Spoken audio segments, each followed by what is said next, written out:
Vanakkam. Hello friends. In the last episode of Know Your Roots, we saw the origin of language, and in this episode we are going to look into an equally intriguing question, the origin of religion. Religion comes from the Latin word religare, which means to bind. And why, when and how did religion first evolve? Archaeologists take the apparent intentional burials of early Homo sapiens from almost 300,000 years ago to be the earliest proof of the existence of religious belief. Why? In these burial pits, along with the skeletal remains of the ancient man, they were able to find flint tools that he used for hunting, as well as the remnants of animal bone, which means he had been buried together with his hunting tools and with food. So this, they thought, could be an indication of the early man having had some idea about afterlife. H.G. Wells, the author of the monumental work Outline of History, clearly denies this, and he says there is no way that all those thousands of years ago, man's cognitive behavior could have allowed him to think of something as religious belief. And this he substantiates with the observation of the human brain. We saw in the previous episode that the size of the brain of the sapien to that of the modern human is similar. But what about the internal wiring? The parts of the brain, the backside associated with sound and sight and energy levels being the same, the frontal lobe, which is connected to cognitive thinking and language, was much smaller in the sapien as compared to the modern human brain. And then again, we also saw that language developed within the past 100,000 years. And here I would like to quote H.G. Wells. Until language developed to some extent, there could have been little thinking beyond the range of actual experience, for language is the instrument of thought as bookkeeping is the instrument of business. It records and fixes and enables thought to get on to more and more complex ideas. It is the hand of the mind to hold and keep. Thus, he establishes that man's cognitive behavior at that stage couldn't have led to him theorizing about religion. But then, why was he buried with his hunting tools and food? For this, H.G. Wells gives a very simple explanation. Perhaps the caveman didn't understand the concept of death. Now imagine a scene where he's on the hunt and one of them falls down and maybe he's had a heart attack. Or imagine a scene where in the morning he's leaving his cave either for a hunt or to migrate to another place and one of them never wakes up. He didn't understand the concept of death. He simply thought that the person was probably asleep and then decided that he would be safer underground because of the predatory animals around. And as long as he was putting him safe underground, he thought, let me also put his tools and a bit of food along with him so that when he wakes up, he can go on his routine. So though this might be a very simple explanation, it could be true.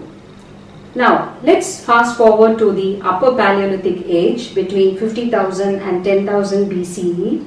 We already saw in the previous episode the arrival of the Aurignacian culture, man becoming an artist, the fast development in cognitive behavior. And around this time, excavations done in several places around the world substantiate the fact that man's thoughts regarding religion had started developing. Now, one interesting discovery here, the Sangir caves around 200 kilometers east of Moscow in Russia. In the year 1955, archaeologists dug up a huge burial pit. Carbon dating affixed the time to be somewhere between 32,000 and 28,000 BCE. Now this site attracted archaeologists from all over the world, and out of the several burial pits that were excavated, two were of very specific interest. One was a pit in which they found the skeletal remains of a man of about 50 years of age, and he was decorated elaborately in a lot of mammoth beads. On one wrist he wore 25 bracelets made of ivory beads, and on his head he wore a hat which was decorated with fox teeth. Now, taking into consideration that it would have taken a craftsman 45 minutes to craft a single ivory bead, why would so many people have gathered together and spent so much time laboriously creating all these decorative items to adorn this man? Archaeologists conclude that this is substantiating the fact that these hunter-gatherers lived in a hierarchical society, and this old man must have been the leader of the tribe. Why was he a leader? He must have been a wise man. With his experience, he should have been able to guide the group around him, and the women and the children and the youth should have looked up to him for protection. And take these cavemen sitting in a circle around the fire or sitting around for eating their food. This leader must have had a special place of his own, and it must have been taboo for anyone else to sit in that place or even touch his spear. J.J. Atkinson, in his book on primal law, describes this as the father fear, the respectful fear that a clan had for its leader. Now this from then to now has been carried on in even our family setup, where at least till our generation, now imagine a typical household with 3 or 4 children running here and there, and the moment the mother says, "Day appa vara, the father is coming," immediately everyone settles down. Well, it was out of respect, but it was also out of fear. Fear seemed to be a primary emotion that drove ancient man towards religious belief. He not only feared dead men and was wondering whether they might be still watching his actions, he feared the dark. He feared anything that moved and was perceived as more powerful than him. This led to one of the initial theories of religion that came out of Africa, known as animism. Animism is simply believing that everything around us, not just plants and animals, but nature at large, including the mountains and stones and hills, everything had life. Life was the only force that the ancient man understood, and when something was in motion, it had life. So the sun that crossed the skies in the morning, the stars that shone at night, even a huge boulder that fell off a cliff had life. And this he developed into a form of a worship. Now, if you would move from the Upper Paleolithic to the Neolithic culture, you would see that by that time, man had even come up with names for all this nature worship. Now, if there were one worship that was widely prevalent in all the ancient civilizations of the world, that was worship of the sun. The Egypts worshipped him as Ra, the all-powerful, who also created the sky and the earth. The Greeks worshipped him as Helios and depicted him as riding a horse-drawn chariot. The Romans worshipped him as Sol, from which came the word solar. The Sumerians worshipped him as Utu, and in our own country, in India, he was worshipped as Surya Bhagavan with his wife Ushas and his children, and again depicting as riding a chariot. And in the Tamil country, from then till now, we have been big worshippers of Nyairu. So these are some common threads that have been going around for time immemorial. And if we go back to Sangir, and the other interesting cave that was there was one in which the burial pit, that is, 2 children aged about 10 or 11 buried together. They were initially thought to be a boy and a girl who could have probably been siblings, and they were surrounded by again mammoth ivory beads, and they were wearing belts and hats made of all these fox teeth. And it was thought that they could be siblings, and they could be the children of some chieftain, and that's why they were given this elaborate burial. But in the year 2017, archaeogenetic researchers established that they were not a boy and a girl, but actually 2 boys who were totally unrelated genetically. So why this elaborate burial?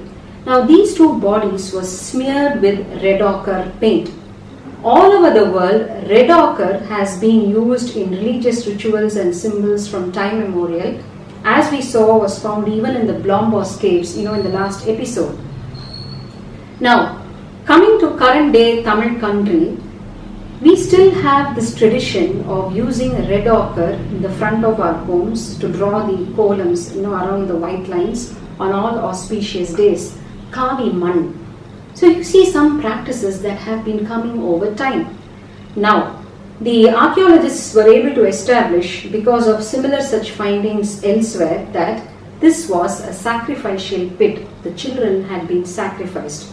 Human sacrifice, that we call narabali in Tamil, has been there for quite a long time, again passing on into the Neolithic times, where though man had domesticated agriculture, there was this practice in some cultures where human beings were sacrificed at the beginning of an agricultural season, worshipping the nature to bless them with abundant harvest.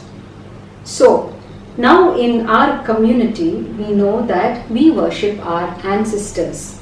And whenever we have troubles and hardships, it's pointed out that our ancestors may be angry with us. We have their pictures in our prayer altars. And then the Kuladeva Vadipadu, the worshipping of the ancestral spirits, is still very strong in our community. And there is evidence that this has been so from all those times. Only probably today we don't indulge in human sacrifice but animal sacrifice. Now that said and done, there are two theories as to how religion could have come about. One is the byproduct theory, where along with the development in human cognitive behavior, it just came about. The other is the adaptation theory, which takes us back to the original meaning of the word religion itself, which means to bind. Religious belief started out as a kind of a tool that helped large groups adapt themselves into unity and following certain dictums in society.